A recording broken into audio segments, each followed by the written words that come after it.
ouvinte. Eu sou o professor Afonso, trago para você a teologia que atribui toda a autoridade divina a Jesus Cristo. Essa teologia, ela deixa de fora da Bíblia as cartas do apóstolo Paulo e a parte adulterada do livro de Apocalipse, como está na capa desse vídeo. Como é uma teologia, você não pode desprezar quem é Deus.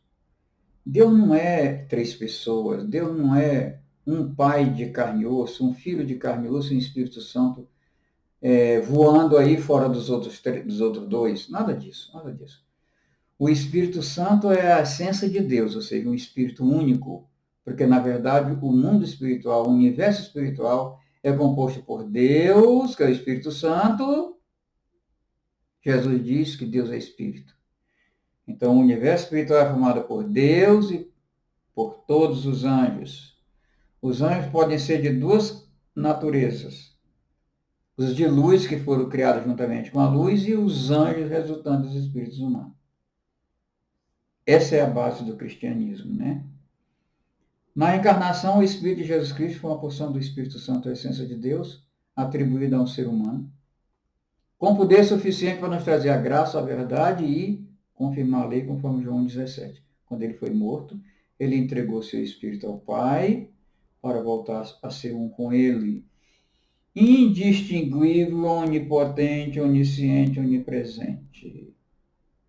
Por isso é que Apocalipse, quando diz que o Cordeiro está sentado no trono, ali está toda a divindade. O cristianismo define Jesus somente assim. Somente assim.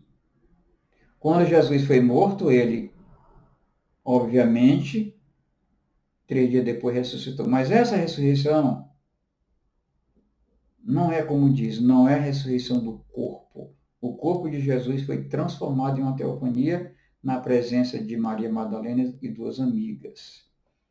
Então o anjo transformou o corpo de Jesus numa teofania e assim ele viveu. E assim ele se apresentou por 40 dias a seus discípulos. Teofania é aquela linguagem com que Deus se comunica conosco. É isso mesmo, né? Mas o que você tem que fazer para entender essas coisas concernente a Jesus Cristo? Jesus disse, seja vós falasse, ensinam não, que passar disso vem do maligno. Você tem que adotar a prática ética religiosa de falar somente a verdade a todas as pessoas, em todos os contextos, e levar suas necessidades espirituais e materiais em oração a Deus, estender ao próximo a sua mão, tanto quanto você possa, quanto a sua mão alcance. Então, eu defendo a lei de Deus e o Evangelho de Jesus Cristo, e creio que você faça o mesmo. Por isso, peço que você deixe um like, peço que você ative o sininho de notificação e também se inscreva no meu canal. Há uma oposição muito grande entre Jesus e o abominável da desolação. Eles são opostos porque o abominável da desolação é o anticristo. Ele é muito bem descrito em Daniel. E a gente vê o seguinte, Jesus se refere ao abominável da desolação como aquele definido por Daniel. Então, Jesus autenticou o abominável da desolação ou o anticristo, referido por Daniel. Jesus fez uma excelente referência, não podia ser diferente, né? Então, o que é o abominável da desolação? Foi um personagem inventado por Nero, com o rosto do apóstolo Paulo, com o corpo do Império Romano, com o espírito do maligno, para se insurgir contra o príncipe dos príncipes. Isso já dura muito tempo.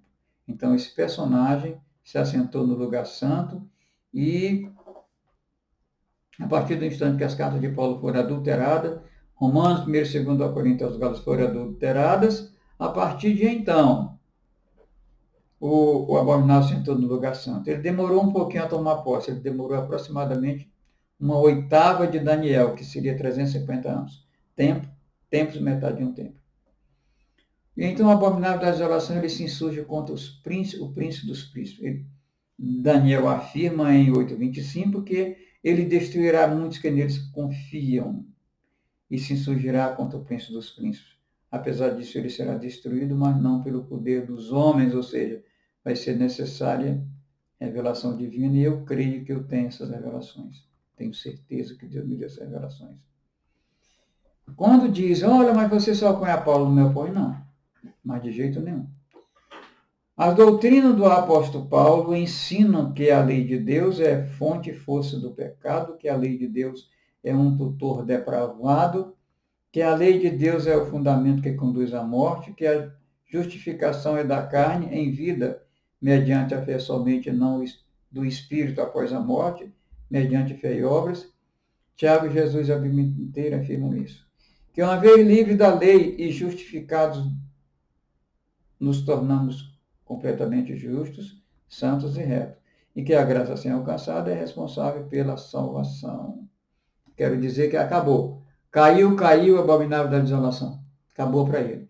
Aviso a pregadores, teólogos e escritores cristãos ortodoxos. Se rendam, porque existe uma oposição muito grande. Jesus tem o Espírito de Deus e Paulo tem o Espírito do maligno, se é que Daniel está certo.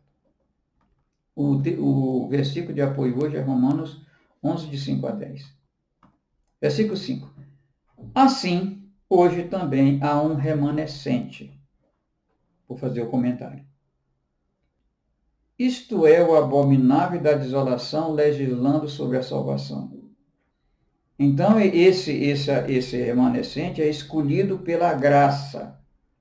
Assim, hoje também há um remanescente escolhido pela graça, meu comentário. Não é à toa que os enganados pelo abominável da desolação associam a lei a Jesus e a graça a Paulo.